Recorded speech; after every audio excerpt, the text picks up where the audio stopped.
Welcome dear learners. Today we are going to discuss about the procedure of agar gel electrophoresis. In the previous lecture we discussed the basic concept related to the electrophoresis, what are the content of agar gel electrophoresis, what is the principle of gel electrophoresis and the purpose of gel electrophoresis. Now, in this lecture, we are going to discuss about the procedure of actual agar gel electrophoresis. So, what are the components of an electrophoresis system? Like power supply and the chamber. Electrophoretic chamber is the main requirement to carry out the process of agar gel electrophoresis, and the power supply is required to isolate the molecules on the basis of their charge, electric charge. Buffer, it is a mixture of water and ions that is required to maintain the pH of that particular system. Agar gel, it is a porous material. It is very important factor. Without this, you are not going to perform, or you will not able to perform the agar gel electrophoresis. This agar gel, it is a porous material that molecule migrates through the, and the gel casting material. So this is the particular assembly of the agar gel electrophoresis. You can see that this is particular is power supply. Here is the point for the anode, here is the point for the cathode. This is your electrophoretic chamber in which this space is required for the buffer, and here is a casting tray or the casting chamber is going to place. So electrophoresis equipments, you can see this is gel tank, this is your casting tray in which you are going to add the gel. Here is some of the gel combs, and this is your lead. जब आप electrophoresis run करोगे तो ये lead आपको बंद करना पड़ता है, and these are some electric wires are required to supply this electric chamber. अभी एक बेसिक कंसेप्ट है कि ये जो जेल टैंक है इसमें आप बफर डालने वाले हो. उसके बाद ये जो कास्टिंग ट्रे है इसमें आप अगारोस डालोगे विद दिस कोम. ये जो जेल कोम है ये आपको फिट करना पड़ेगा यहाँ पे कहीं पे तो भी, इस जिस प्रकार आपकी रिक्वायरमेंट हो. अगर आपको बीच में से जेल रन करना है तो आप वहाँ पे भी रख सकते हो. Otherwise you can put the gel comb here. After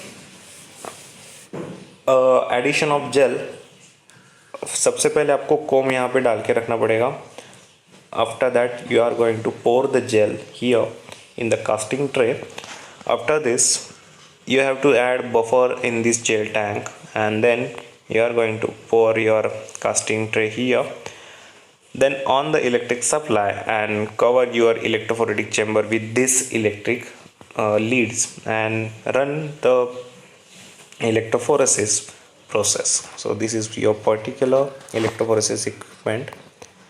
so electrophoresis buffer, यहाँ पे जो ये जेल टैंक है यहाँ पे आप बफर ऐड करने वाले हो. तो वो जो बफर होते हैं वो कौन कौन से होते हैं? वो एक होता है TAE buffer, tris acetate EDTA. EDTA का क्या फुल फॉर्म है? Ethylene diamine tetra acetic acid. या TBE, tris borate EDTA. These are pH buffer. Buffer का काम ही होता है मेंटेनेंस ऑफ pH.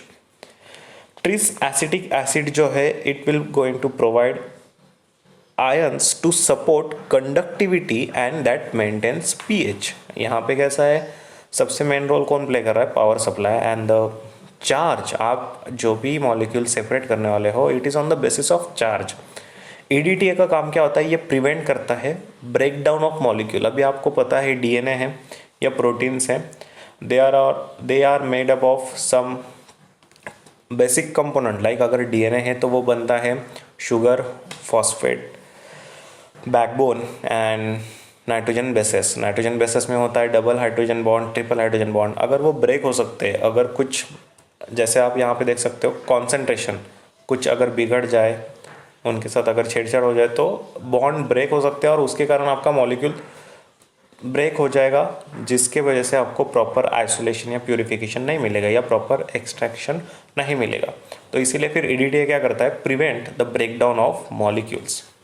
अगर कॉन्सेंट्रेशन कम हो जाए, ज़्यादा हो जाए, तो वो माइग्रेशन मतलब मूवमेंट जो होती है डीएनए की, वो नहीं कर अफेक्ट करता है। तो वो कैसे अफेक्ट करता है, यूज़ ऑफ वाटर, ज़्यादा वाटर या एक्सेस वाटर आप यूज़ करोगे तो वो प्रोड्यूस करेगा नो माइग्रेशन, मतलब मूवमेंट को अलाउ नहीं करेगा।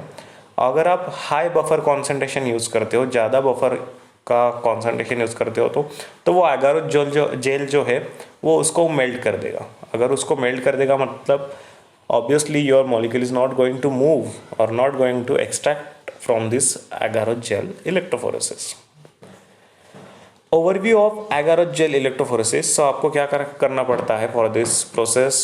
You have to carry out the 3 step, like you have to prepare gel, that is gel preparation. उसके बाद आपको जेल लोड करना है और running the gel. Gel preparation के लिए क्या है कि एगारोस का अपना हाई मीडिया का भी बॉटल आता है लैब में, या different companies have their own production. So agarose क्या है कि एक लीनियर पॉलीमर है, ठीक है। उसके बाद आपको बफर सॉल्यूशन बनाना पड़ता है, TAE हो या कुछ भी हो, उसका कॉन्सेंट्रेशन दिया गया जाता है। आप जब प्रिपेयर करोगे लैब में तो आपको पता चलेगा। You have to make up like 1x TAE, उसमें आप 49 ml वाटर डाल के 1 ग्राम ऑफ या 1% ऑफ एगारोस मेकअप कर सकते हो। तो एगारोस जो होता है वो इनसोल्यूबल होता है एट रूम टेम्परेचर, लेकिन इस प्रकार। और जब एगारोस को आप बॉईल करते हो तो वो एक क्लियर सॉल्यूशन बन जाता है और आप तभी उसको पोर कर सकते हो। पोर का हमें करना है आपको इस ट्रे में, जेल कास्टिंग ट्रे जो होता है उसमें आपको एगारोस पोर करना है। आपको यहाँ से टेप लगाना पड़ता है बिकॉज एगार बाहर ना आ जाए एगारोस। और टेप लगाने के बाद ये जो कोम है ये आपको पोर करने पड़ते हैं, ठीक है। यहाँ पे कोम पोर करने के बाद आप एगारोस पोर कर दोगे तो वेल्स क्रिएट होंगी, ये इस प्रकार आपको करना पड़ता है, ठीक है। अगर आप ये देख सकते हो कि ये जो साइड है उन्होंने ये पैक कर दिया है बिकॉज आपका एगारोस एक्सीड आउट बाहर नहीं जा सके, ठीक है। और कोम डालना है, कोम डालने के बाद आप एगारोस पोर करते हो, इस प्रकार आप एगारोस पोर करते हो, pouring the gel. After this allow the agarose solution to cool slightly, that is -60 degree Celsius, and there carefully pour the melted agarose solution into the casting tray. आपको एक चीज़ ध्यान देना है, avoid air bubbles. Air bubbles अगर आ गए तो फिर मॉलिक्यूल्स मूव नहीं हो सकते और प्रॉपर आइसोलेशन या प्रॉपर एक्सट्रैक्शन या proper electrophoresis process carry out नहीं होगा। जब कूल हो जाता है agarose, it will be going to polymerises and forming a flexible gel, it is your gel. और आपने जो कोम डाला था उसकी वजह से यहाँ पे वेल्स जो है वो क्रिएट हो गए हैं, ठीक है। Carefully you have to remove the comb for proper size of your well.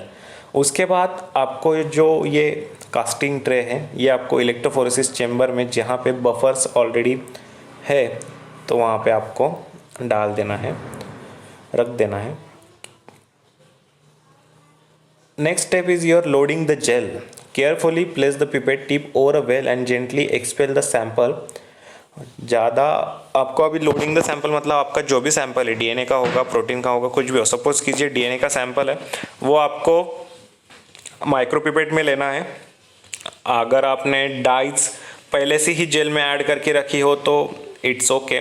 आपको अलग से डाई मतलब जो भी डाई होती है ethidium bromide for the staining to the DNA molecule, वो आपको ऐड नहीं करना पड़ेगा अगर आपने पहले से ही एगारोस में डाल के रखा है।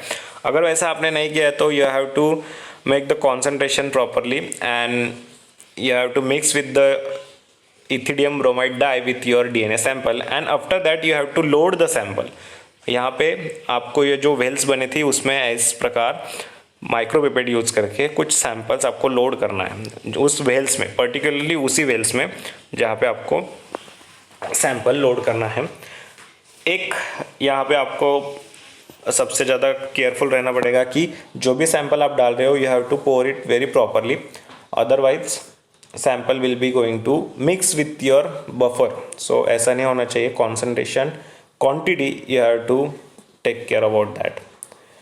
आफ्टर दैट अभी आपने सैंपल लोड कर लिया है, यहाँ पे भी आप देख सकते हो सैंपल लोड हो गया है, आपको जो लेन में लोड करना था लोड किया है, और आप अभी रेडी हो टू रन द सैंपल। अभी रन द सैंपल मतलब मॉलिक्यूल वहाँ से भाग जाने वाला है क्या? वो भागने वाला है, लेकिन अगर वो डीएनए है, इट इज़ नेगेटिवली चार्ज, तो वो पॉजिटिव साइड की तरफ भागेगा और it will be separated on the basis of charge. This is, you can see here, running the gel. Here you can see the connection. This is your gel. और यहाँ पे आप डीएनए देख सकते हो मूव हो रहा है, आपने सैंपल यहाँ पे लोड किया था, वहाँ से डीएनए अभी मूव हो रहा है, ठीक है। माइग्रेशन ऑफ मॉलिक्यूल जो होता है एगारोज में, it is like rate of migration of molecule is inversely proportional to the log of its molecular weight. So this is your gel agarose electrophoresis. If you have any question related to this process, you can ask me in the comment section or in the WhatsApp group. Till then, thank you.